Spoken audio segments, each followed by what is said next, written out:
एक छोटा सा गांव था। नाम था सोनापुर। वहाँ एक गरीब दंपति किशन और मीरा अपनी रोजी रोटी के लिए आलू पूरी का ठेला चलाते थे। उनकी पूरी का स्वाद लाजवाब था। मसालेदार आलू की सब्जी, ऊपर से हरी मिर्च और धनिया की खुशबू, और फूली फूली गरम पूरी। लेकिन पता नहीं क्यों अब उनके ठेले पर कोई आता ही नहीं था। उसी गांव में मोहन नाम का एक आदमी भी आलू पूरी बेचता था। उसके ठेले पर रोज इतनी भीड़ रहती कि जगह भी नहीं मिलती थी। एक दिन दो ग्राहक वहीं बात कर रहे थे। अरे भाई, ये मोहन की पूरी में वो बात नहीं है। स्वाद तो किशन वाली पूरी में है, पर जाने क्यों पैर खुद ब खुद मोहन के ठेले की ओर खिंच जाते हैं। सही कहा रे। पहले तो रोज किशन की पूरी ही खाते थे। उसकी आलू की सब्जी में जो तीखापन था वो तो मजा दे देता था। अब तो बस मन ही नहीं करता उसके ठेले पर जाने का। उधर किशन अपने ठेले के पास अकेला खड़ा चुपचाप सब सुन रहा था। वो मन ही मन बोला, पहले तो मेरे ठेले पर भी भीड़ लगती थी, अब सब मोहन के पास क्यों जा रहे हैं? क्या उसने कोई जादू कर दिया है क्या? उस रात मोहन ने अपना ठेला जल्दी समेटा। सारे आलू पूरी बेच चुका था। घर पहुंचते ही उसकी पत्नी सजन बोली, जी, आज तो अमावस्या की रात है, याद है ना? हाँ याद है। तुमने तैयारी कर ली? जी, पूरे 13 किलो चिकन पका लिया है। पर बताओ ना, हर बार 13 किलो ही क्यों? 10 या 20 क्यों नहीं? अरे भगवान, मैंने उसे 13 तारीख को ही नींद से जगाया था। अब उसे हर अमावस्या को 13 किलो चिकन चाहिए। अगर नहीं दिया तो हमें ही खा जाएगा। सजन कांप गई। क्या? आपने उसे जगाया क्यों? मोहन धीरे से बोला, पगली, उसी की वजह से तो हमारी पूरी बिकती है, वरना हम भी किशन की तरह बैठे रहते। उसके कारण ही हमारे अच्छे दिन आए हैं, उसका शुक्र मानो। दोनों कुछ देर खामोश रहे। बाहर हवा में अजीब सी सिहरन थी। फिर मोहन बोला, चलो अब सो जाओ, मैं जाकर उसको चिकन खिलाकर आता हूँ।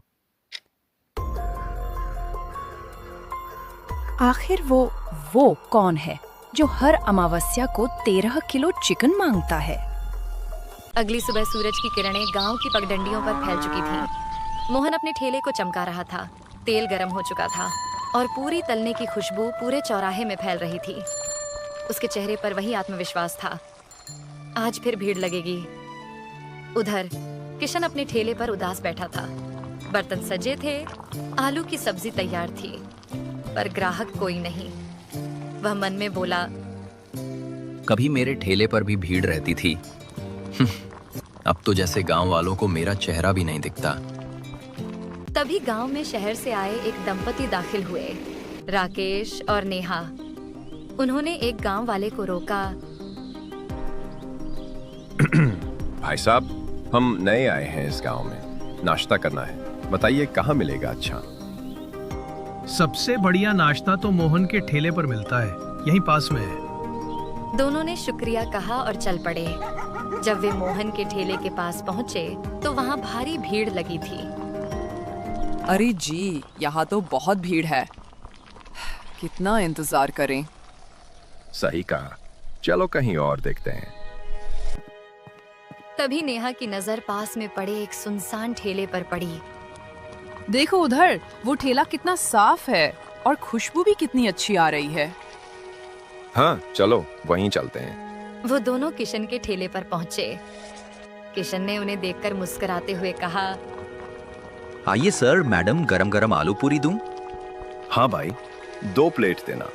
पूरी एकदम फूली हुई होनी चाहिए। किशन ने स्नेह से 2 प्लेट परोसी। दोनों ने पूरी चखी। वाह, ये तो वाकई लाजवाब है। सच में भाई, तुम्हारी पूरी का तो कोई जवाब नहीं। पर एक बात बताओ, इतने बढ़िया स्वाद के बाद भी यहाँ कोई ग्राहक क्यों नहीं? क्या बताऊं साहब, उस मोहन ने कुछ जादू कर रखा है। गांव वाले अब मेरे ठेले की तरफ देखते भी नहीं। आप शहर से हैं इसलिए बच गए, नहीं तो आपके पैर भी उसी के ठेले की ओर खिंच जाते। अरे भैया, ऐसा कुछ नहीं होता। अपने कर्म देखिए, जादू टोने पर क्यों दोष डालते हैं? इतना कहकर दोनों चले गए। पर उधर मोहन यह सब दूर से देख रहा था। वह तुरंत अपना ठेला समेटकर जंगल की ओर निकल गया। अंधेरा घिरने लगा था। जंगल के भीतर वह एक पुरानी गुफा में दाखिल हुआ। भीतर से कुछ मंत्रों की आवाज आई। हवा भारी हो गई और ठीक 10 मिनट बाद वह पसीने से तर हाँफता हुआ बाहर निकला। अगली सुबह वहीं शहर वाले फिर नाश्ते के लिए निकले। सुनो जी, पता नहीं क्यों मेरा मन उस मोहन के ठेले पर जाने का कर रहा है। अरे मेरा भी। कल तो मैंने कहा था वहां भीड़ ज्यादा है, फिर भी मुझे आज वहीं जाने का मन कर रहा है। दोनों हंसते हुए सीधे मोहन के ठेले पर पहुंचे। किशन दूर से यह सब देख रहा था। उसका चेहरा सफेद पड़ गया। तो अब उन पर भी जादू चल गया। जब राकेश और नेहा नाश्ता करके लौट रहे थे तो रास्ते में गांव के मुखिया मिल गए। कैसे हैं शहर वाले बाबू? कैसा लगा हमारा गांव? बहुत प्यारा गांव है मुखिया जी। बस एक अजीब बात है, कल हम किशन के ठेले पर गए थे, आज जाने क्यों हमारे पैर खुद ब खुद मोहन के ठेले की ओर खिंच गए। कुछ तो अजीब है उस ठेले में। अरे नहीं बाबूजी, कुछ अजीब नहीं। मोहन के आलू पूरी का स्वाद ही ऐसा है कि लोग खुद खिंच जाते हैं। पर राकेश और नेहा जब आगे बढ़े तो दोनों के मन में एक ही सवाल गूंज रहा था। क्या सचमुच स्वाद खींचता है या फिर मोहन का कोई रहस्यमयी राज? शाम का समय था। किशन अपने घर में चूल्हे के पास बैठा था कि तभी दरवाजे पर दस्तक हुई। दरवाजा खोला तो सामने राकेश और नेहा खड़े थे। अरे सर, मैडम, आप यहाँ मेरे घर पर? किशन जी, जो आपने कहा था, लगता है वो सब सच है। देखा, मैंने पहले ही कहा था वो मोहन कोई साधारण आदमी नहीं है। पर आपको यकीन ही नहीं हुआ। अब यकीन हो गया है किशन। जो आज हमने देखा उसके बाद शक की गुंजाइश नहीं बची। किशन हैरान होकर बोला, क्या देखा आपने? हमने मोहन को जंगल की तरफ जाते देखा। एक थैली में कुछ था, शायद वही राज छिपा है वहां। तो फिर देर किस बात की? चलो आज उस जादू का पर्दा फाड़ ही देते हैं। तीनों जंगल की ओर निकल पड़े।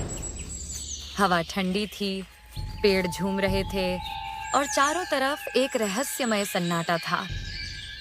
सुनिए, ये कैसी गंध है? चिकन की खुशबू जैसी।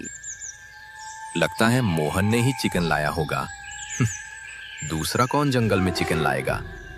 कुछ दूर जाने पर उन्हें एक पुरानी गुफा दिखाई दी। गुफा के भीतर से किसी के बड़बड़ाने की आवाज आ रही थी, जैसे कोई मंत्र पढ़ रहा हो। किशन सुनो, ये आवाज मोहन की लग रही है। मुझे डर लग रहा है, वापस चलें? नहीं नेहा जी, अब पीछे नहीं हटेंगे, चलिए। तीनों धीरे धीरे गुफा के अंदर गए। उस रात के बाद किशन, राकेश और नेहा को किसी ने फिर कभी नहीं देखा। कहते हैं तीनों उसी गुफा में कैद हो गए और मोहन का राज राज ही रह गया। अगली सुबह मोहन ने हमेशा की तरह अपना ठेला लगाया, मुस्कुराते हुए पूरी तलने लगा और इसी तरह खत्म हो गई कहानी एक लालची आलू पूरी वाले की।